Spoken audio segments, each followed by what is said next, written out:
All right, and welcome here on BCB Live, the safest station in the nation. Drive safe, Dave here.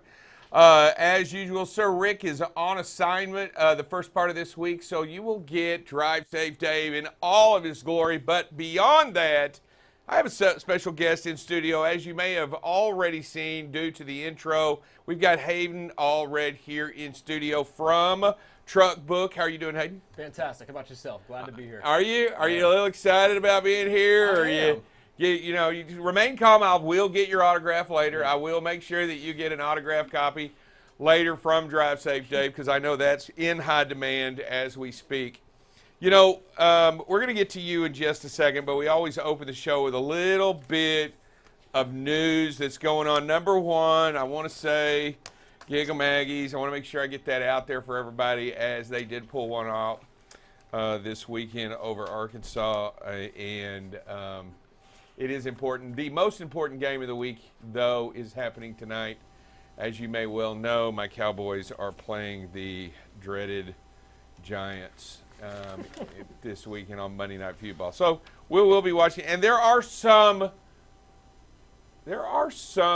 wagers in studio as we speak on who's wearing jerseys, winning posing jerseys, because we have a couple of unfortunate Giant fans here in the building, and they are going head-to-head up against those fantastic and fabulous Cowboys of Texas. And no, you don't need to get in on any of that. I just want to let you know there are some people that will have to wear some Cowboy jerseys by tomorrow. So I'm just letting you know that's going to be going on. Stakes are high. Yeah, stakes are. We told them that they couldn't even. We don't allow. They were like, "Well, can we wear a Staubach's jersey?" I was like, "You don't deserve a Staubach's jersey." Current day. Yeah, not only that, but it's Staubach. I mean, you can't even touch the jersey. All right, so really quickly, today we had a couple of stories in the news. One of them was this tomato spill that caused a chain reaction of crashes out there in California. This incident happened in Vacaville, California on Interstate 80, and I know that we got a few of the videos coming in. And let me tell you, you have right here, this is a mess. I know you got a little bit of a video. You don't even get the full view or the quality of work that's going to go in here. But notice the video here as you look. And this is all tomatoes. I'm telling you right now, this is ketchup. I mean, this is, right now, look at the backup for miles and miles as we had a tomato spill. And there were wrecks that followed because of this out there. But let me just tell you, yeah, that's hard on an incline. The driver was not hurt, by the way, just wanted to let everybody know, but there were several tomatoes that were injured in the incident. So that is a mess. Some of the tomatoes did not make it. That is correct. Lovely interstate puree. Yeah. So that is okay. Another one is, I did see that we had a Georgia Way Station DOT sent this in. Wanted everybody to be aware of this. Department of Public Safety hollered out and let everybody know. They wanted to get our attention that a Georgia Way Station, a tow driver hauling a semi with a guy still behind the wheel. And here's the best part. He comes into the way station 36,000 pounds overweight. The truck driver still in the cab of the truck. And the tow truck driver had a non-commercial driver's license. Come on, man. Let's do it right out there if we're going to do it at all. That's just scary to know that somebody's out there running around with approximately 120,000 pounds of freight and not even carrying a CDL. Scary to say the least. Also in the news, OIDA permitted to intervene in renewed AB5 legal battle in California. There was a ruling that they are sticking to their guns, and the California Trucking Association has joined forces with OIDA, and they are going to be allowed to intervene in the case. There'll be more coming on this. The AB5 law is still technically in effect. However, they are going back to court to try to get an injunction placed on that. I don't know exactly where that's going to go, but we shall see.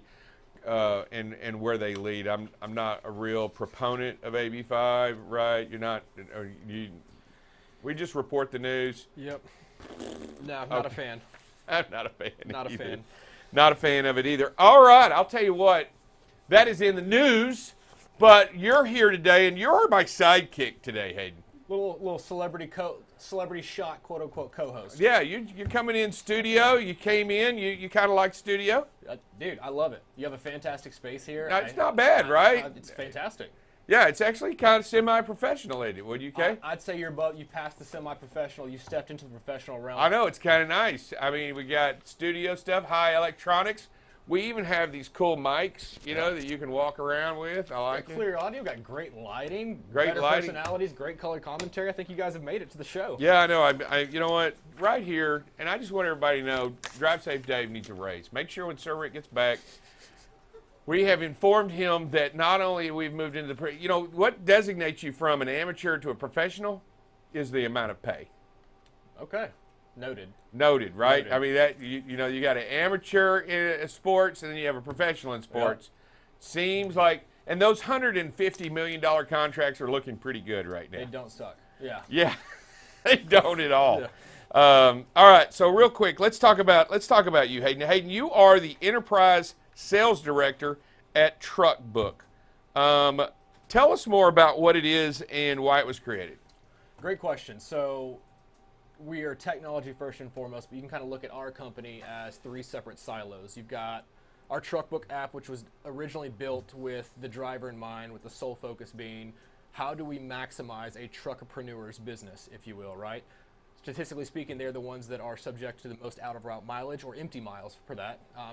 They don't have the relationships with the shippers, right? This is an owner-operator that has this truck that runs out here, typically relies on a lot of load boards or brokers, and if you've been in the industry a long time, you may have great relationships. You don't need a partner to really help maximize your business. You've got it. You've got the know-how. But what happens about these people coming in, buying capacity, or getting into the industry hand over fist during the pandemic because we need capacity? They don't have the relationships, the experience to go back. So how does this person maximize their business? The Truckbook app, that's the one goal it was built to do, is to drive efficiency within their an owner-operators. And what is that app again? It's Truckbook. Truckbook is the app, right? Yep. And then from that has grown the company. You're also asset based, right? And Yes, sir. and you're also not just the app. You're also a brokerage. You're 3PL, right? Yep. So we're asset-based brokerage, really driven by technology. So like I said, it's very difficult to give a 30-second pitch almost because I have two completely separate target markets essentially. To where Right, I'm not I got really you. limited, but yeah, that's essentially in a nutshell what we are. We can dive in a little bit to that. Yeah, absolutely. So what is it you do over there at the company? What is your role? Enterprise Sales Director is the official title, which is just a fancy term that I am trying to drive meaningful partnerships and good revenue to help us scale. My focus really since coming on has been on the larger Shippers. Obviously, I come in June. Ideally everyone wants to work directly with shippers. That's the ideal situation. But when you come in and RFPs are already been run for the year, where do you go? You go to the people that have the awards. So I started out really targeting the much larger managed trans providers or third-party logistics providers that have these contracts, because at the end of the day, in the simplest form, we have what they're looking for. That's a truck. So. Yeah, I mean, everybody, no matter, even if you're in brokerage or you're a shipper, you're looking for a truck. You're looking for a truck. And here it is. You got a couple of buzzwords in here, and I want to make sure we talk about it. You say that every relationship that you develop within the industry is never transactional. What do you mean by that? So that's a great question. I probably shouldn't say never, because transactional relationships do have a need and a place, but my goal and intention I got into logistics in 2018, and I'm just a salesperson in a very well-established organization trying to make a name for himself. So I was just shooting from the hip, throwing anything at the board, trying to prove credibility, and most of those relationships would fall into that term of transactional.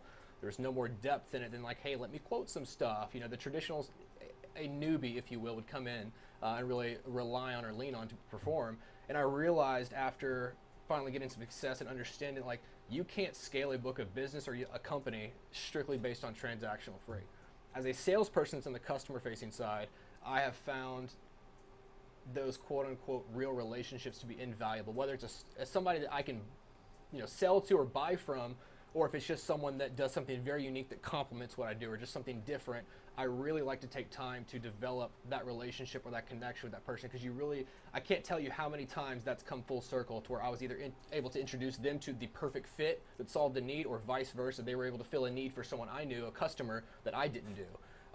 So after COVID and everything else, I lost people that I was just acquainted with, and I was so excited to get to know more.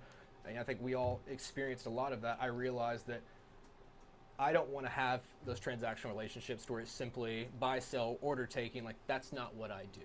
So when I say relationships are kind of everything for me, it's trying to be more intentional with the person I'm talking to, what their real value is, and how I can help them up. Rising tide raises all ships. Iron sharpens iron. Iron does sharpen iron. I'll tell you, you speak to relationships, and I've been in this business a while, and that is really how you get things done in making sure that you take care of their needs, and in turn, if necessary, they take care of yours. Correct. Right? I mean, it's always helpful that you say, hey, look, not only, hey, I know you only have these, but can you help me with this? Or hey, I got this as available. And it always opens up better avenues later. And you were saying it also helps somebody else. Exactly. Because we do the same thing. I mean, you develop these relationships, you get to understand people. And even if you can't fill their need, you find it incumbent upon yourself to help them get it done. I would love to be able to provide that solution, whether it's through me or for someone I know that does. I hear what you're saying. I know a great fit for you. Have you ever heard of so-and-so? You haven't? Would it be okay if I made an introduction to someone? Yeah, and it doesn't have anything on me. I'm stepping out of it. I mean, yeah, but you're that important to me that I need you to look at them as well. And no, I get it, and that only benefits us in the long run, right? On the next person and the next person, because it always seems to make it better eventually. Sure. And in this business, they may go to another company, and it doesn't take long. Trust me, I've been around a while. I've seen the full circle thing you're talking about. I'm like, weren't you with? You never know. I've actually walked up saying, don't I know you from? And they're like, oh yeah, well 5 years ago I moved over to. Yeah, and it happens that way. And what's great about it is those things allow you in the door because you already have a relationship, and you can continue to grow that relationship and maybe open up the new doors in new positive ways. And I'll tell you, I think it's absolutely fascinating. Here's my favorite part, and I can't wait till here's another buzzword that you have.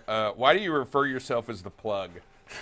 I don't know. Right. I thought I saw this note, and I couldn't wait to ask this question. So modern day, the plug is hey, he's Mr. I know a guy.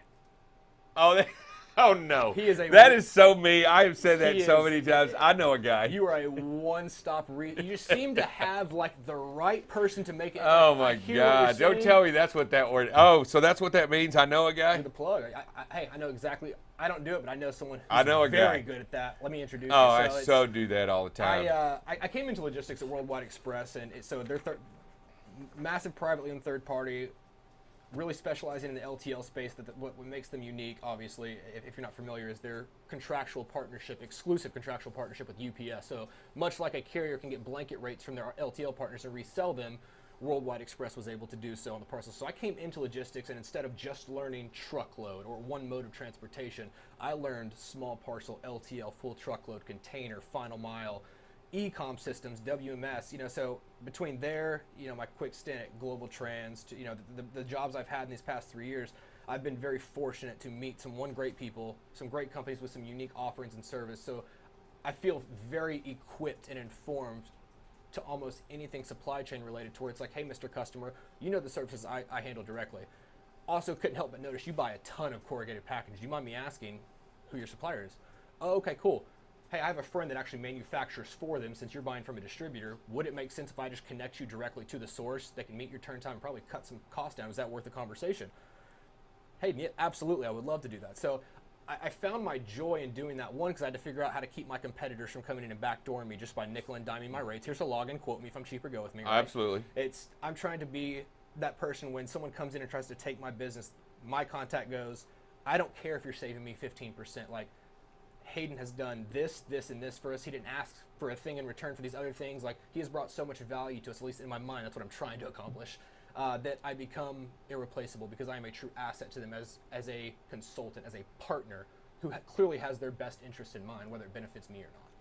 Yeah, I know exactly what you're saying. You know, that goes back to that relationship. Exactly. That, I mean, we're still speaking to that, right? We're Yep. still speaking to that very valued important part, and it's not just based on rates. I mean, it's just not the RFP. It's a little more than that. Exactly. And allows you to handle that. All right, let's go back to Truck Book real quick. Driver centric. How do you leverage the owner-operator network, and what does that mean?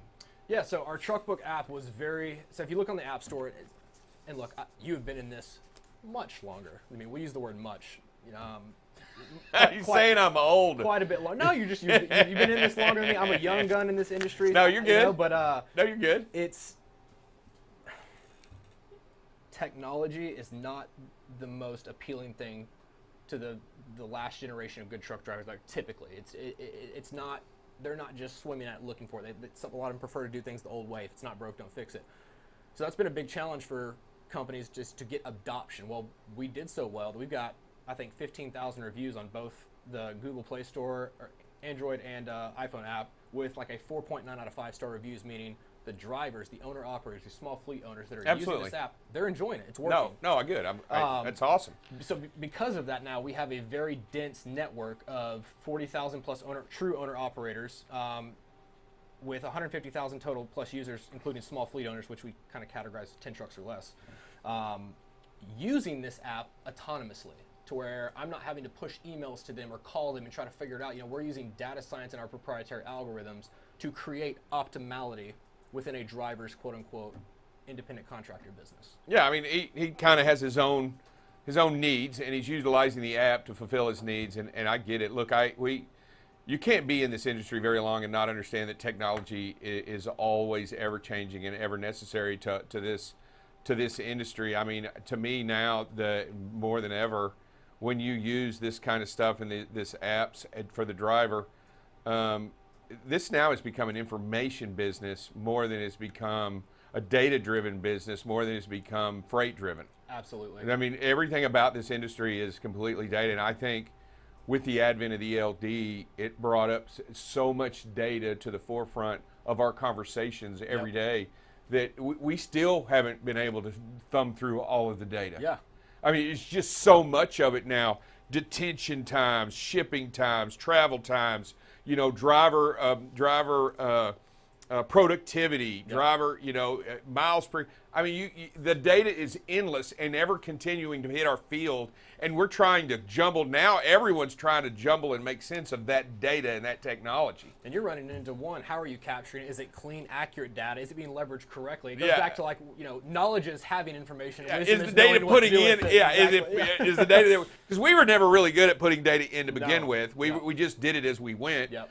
And now it's required that the data be as completely accurate as we can, so that we can, we can disseminate it and get good feedback from that, and it is challenging. And it's a lack of sophisticated systems up until this point to really cap and really break down what is it that we're looking at. And now we used erasers on our logs, and we put. Yes, we did. Reversible ink. Trust me, I know. When you say brokery is an art, what do you mean by that?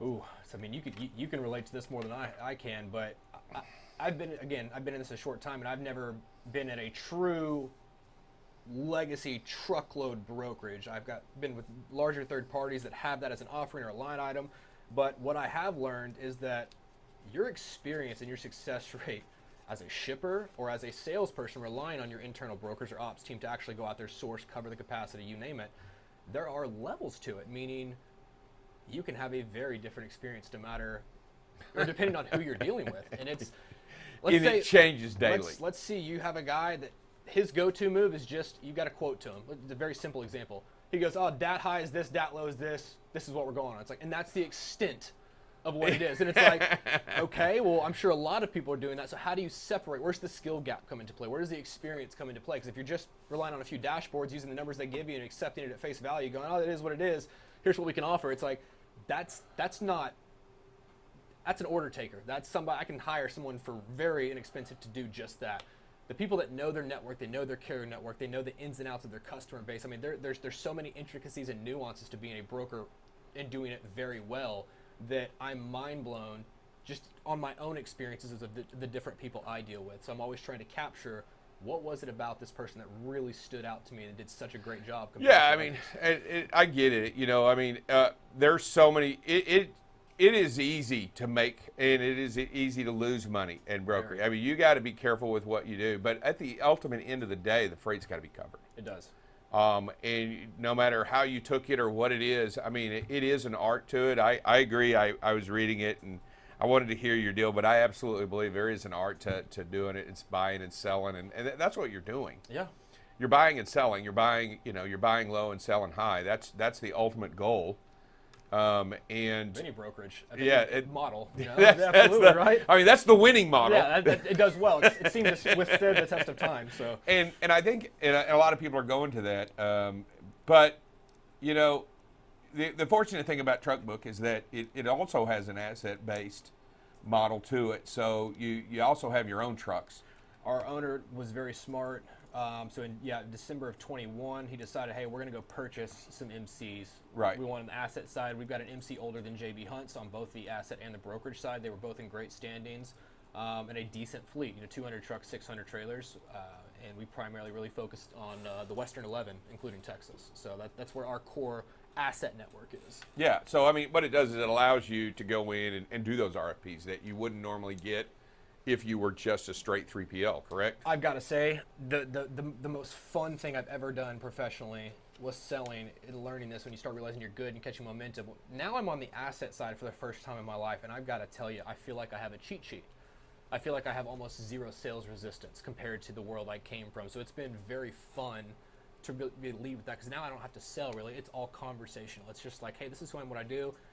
Really come in with a few targeted questions for well, and I'm just going to be honest with you, and let's jump right to it. You have trucks. I have trucks. And what is it every shipper needs?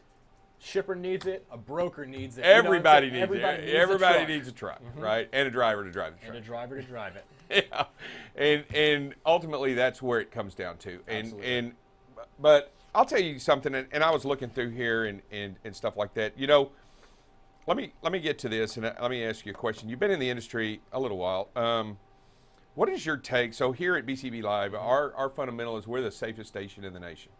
And I know that a lot of companies facilitate and want service. They look at service as the gap by which you're judged by. Yep. Where do you put safety in that ranking? Personally, or just how No, I mean professionally, personally, personally? all of it. So it's You're wearing my hat, yeah, by the way. it's a great question. I don't think prior till probably the pandemic, I ever even gave it a thought, because I just assume when you're not involved in that day to day or working with truckers or the drivers, you kind of just assume things go according to plan. Oh, it's just a truck. It picks up at point A, gets to point B, and like as expected, and like that's that.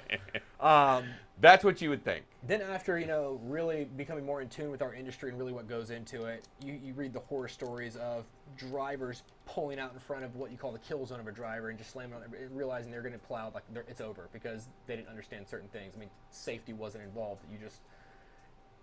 I have not given it enough thought until semi-recently to understand like how actually important it is. Well, so first of all, just so you know, BCB, and you're wearing the hat, I want you to understand what it means. BCB stands for Be Safe, Communicate, and if you can, be on time. I love that. Yeah, so what we're trying to do is we're trying to make sure that everybody understands in this industry the most important thing out there is that everybody be safe. Everybody gets home. The public is safe and protected. We're doing everything we can in our power to educate both driver and person out there on how important safety is.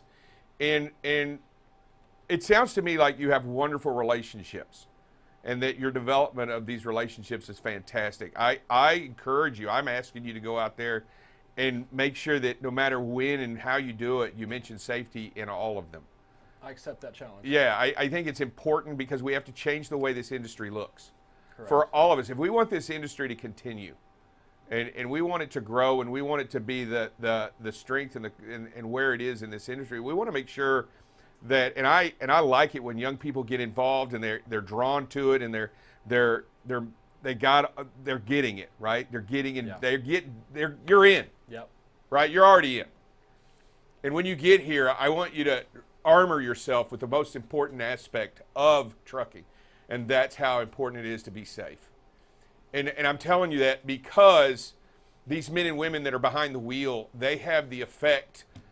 They're running around in 80,000-pound vehicles on our highways and byways of this country, and I believe it to be all of our responsibility in the education process and the necessary arrangement. And I'm not taking away from what you do, and I'm adding to what I believe is necessary in your armor and in your cause. I want you to be a sounding board for safety when you get out there, because you have the BCB hat, you have the BCB shirt. So I'm going to invite you. You know what I'm going to do? I'm inviting him to stay through the show.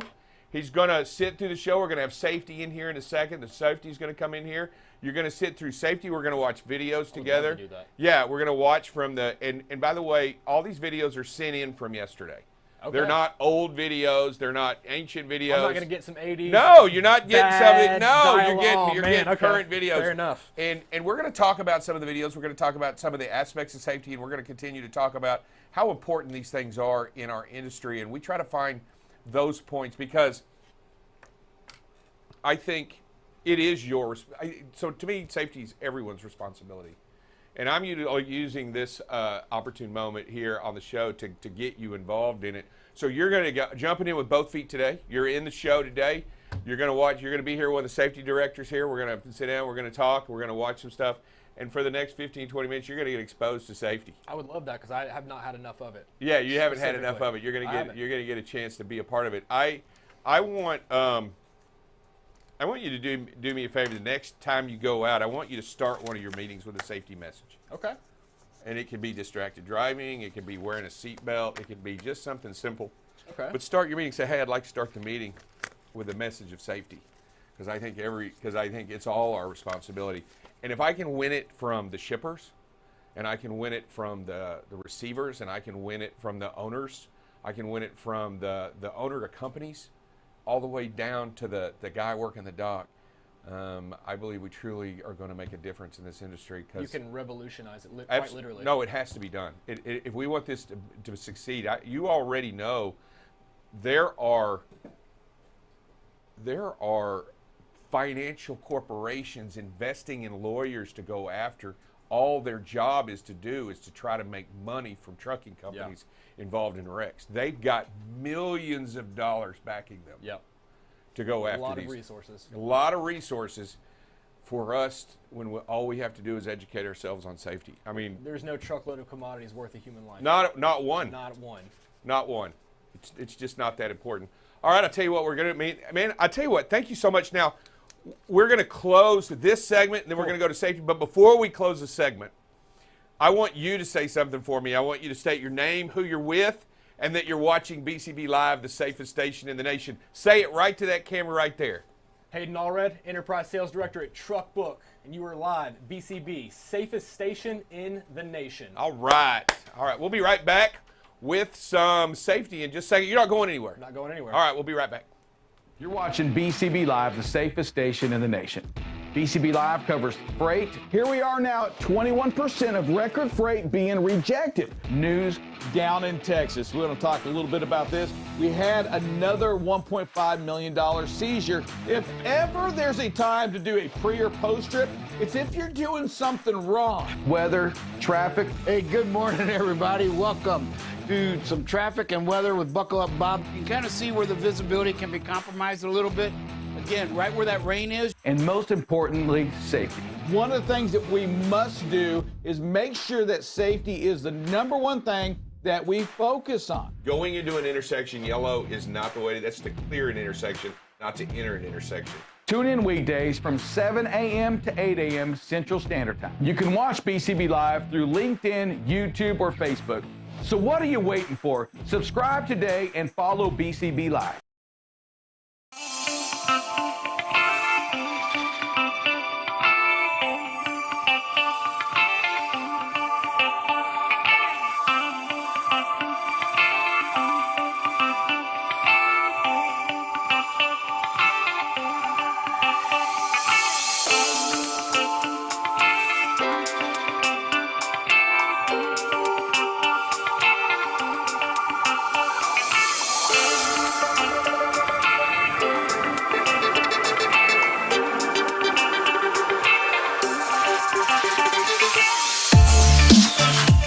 All right, and we are back here, Drive Safe Dave on BCB Live, the safest station in the nation.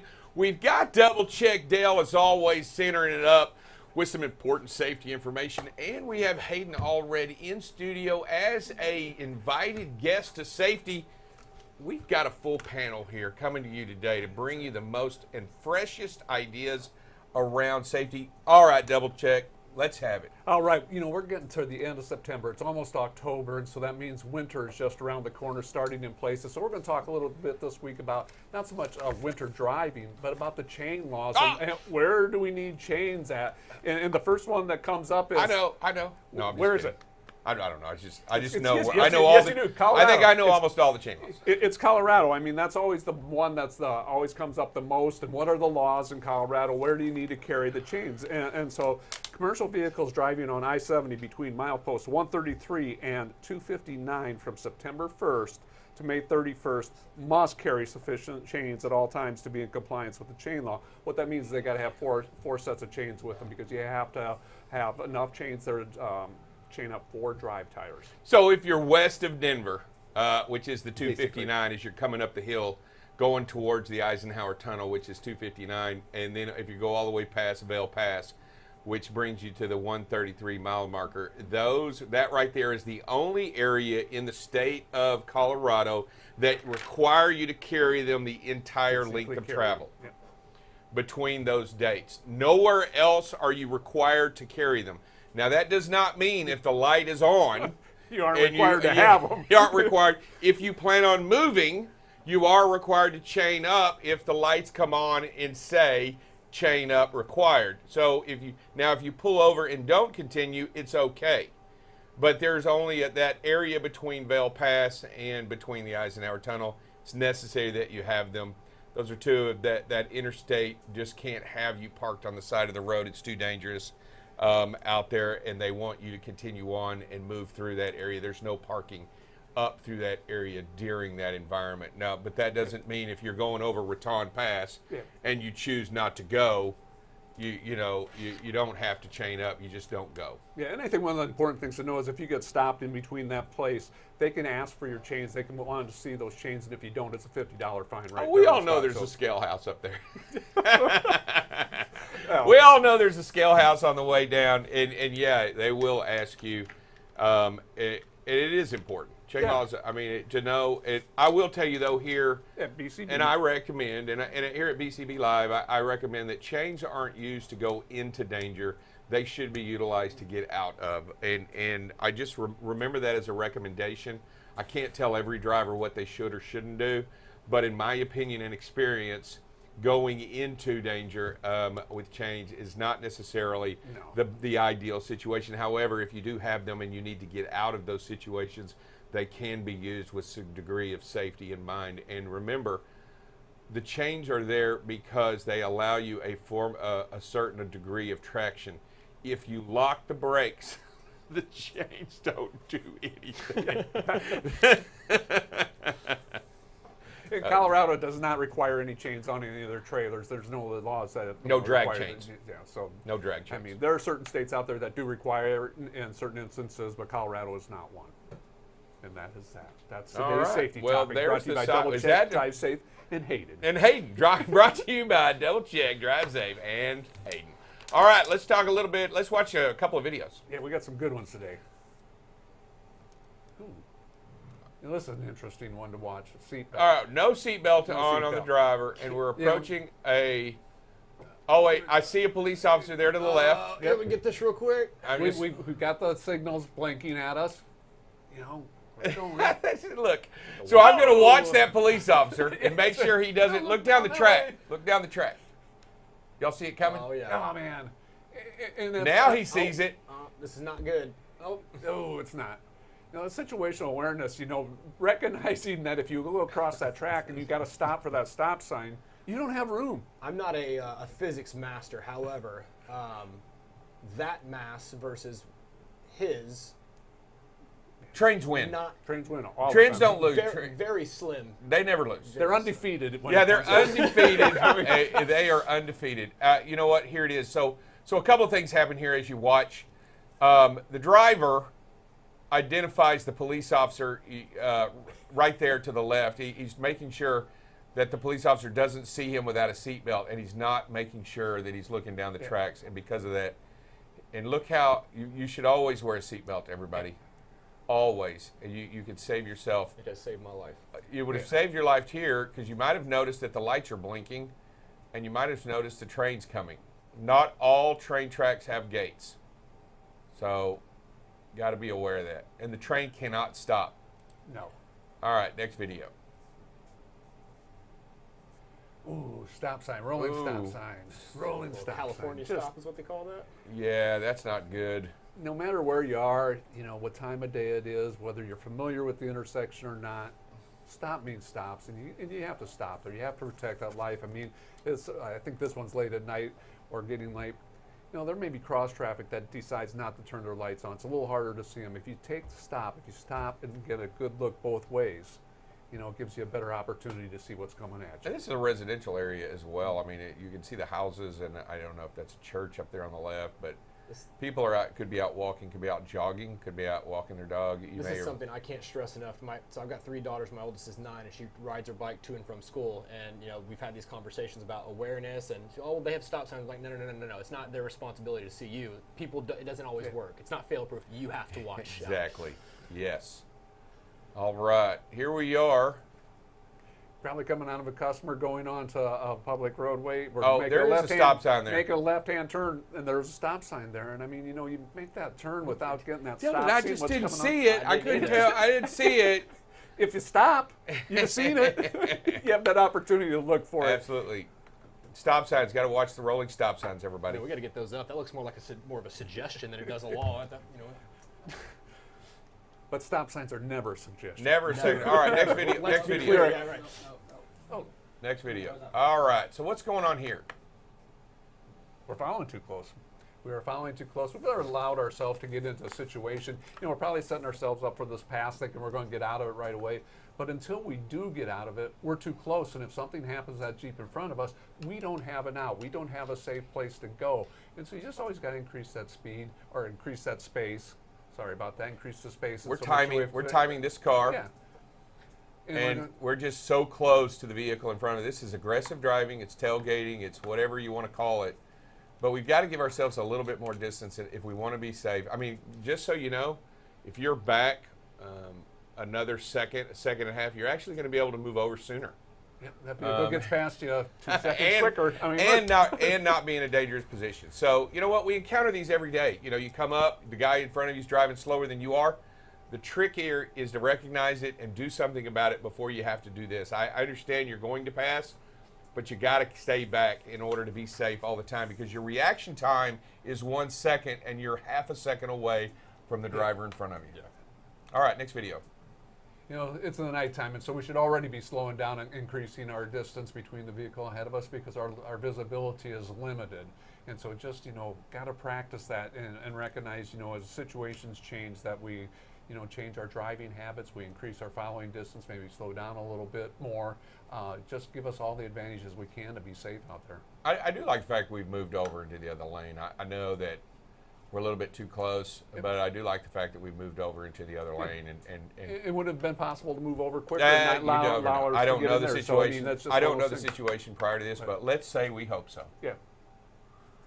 If not, we should have slowed down sooner. All right, here we are. I think this is the one where we're probably about. What's the speed limit in this one? Is this the one where we're over? Oh yeah, we're 1 mile over the speed limit. On a 70 miler, we're doing 71. Okay. This and there's another one coming up that's a little more heinous than this. But again, you know, if we're going at the speed limit or a couple miles below the speed limit, we probably don't get into this situation where we're following too close the vehicle ahead of us and we don't have that safe distance. We're in that vehicle ahead of us bubble. Yeah, we just got to maintain a good, proper following distance. And the faster you go, that distance increases proportionally between you and the vehicle in front. All right, next video.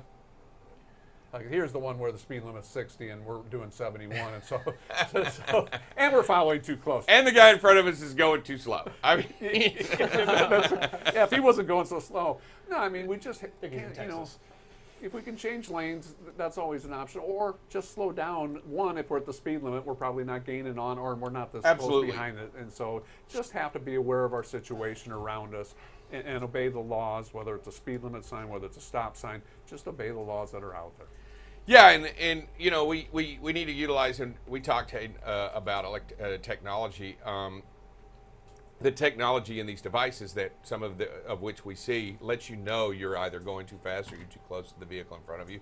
The trucks nowadays have know how close you are to the vehicle in front of them, and they warn you if they believe that you're too close. And we're utilizing technology more and more. We're also watching video. We think that by watching videotape of ourselves as a industry, we have a better chance of being successful. You're watching film. We're watching film. Like every professional out there that watches film on their own performance to get better at what they do, that's what we're doing here. We're trying to watch film and do for better performance. If it's not measured or reviewed, how do you improve it? You can't. You can't. You can't. All right, man. We do appreciate everybody out there doing what they do. Remember how important it is to increase space, to slow down, and remember that you are important and that everyone around you is equally as important.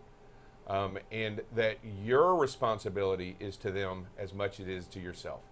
Do everything you can to be safe and be kind and considerate while you're out there on the road. This is BCB Live, the safest station in the nation. I want to thank Hayden for coming in today to join us. Thank you, gentlemen. And you know what? I'm even going to thank you too, Double Check, for coming in here and that means so much for letting us know what we need to do to get it right each and every time. All right, everybody, have a great and wonderful day. We'll see y'all tomorrow, 12 o'clock. Be safe out there.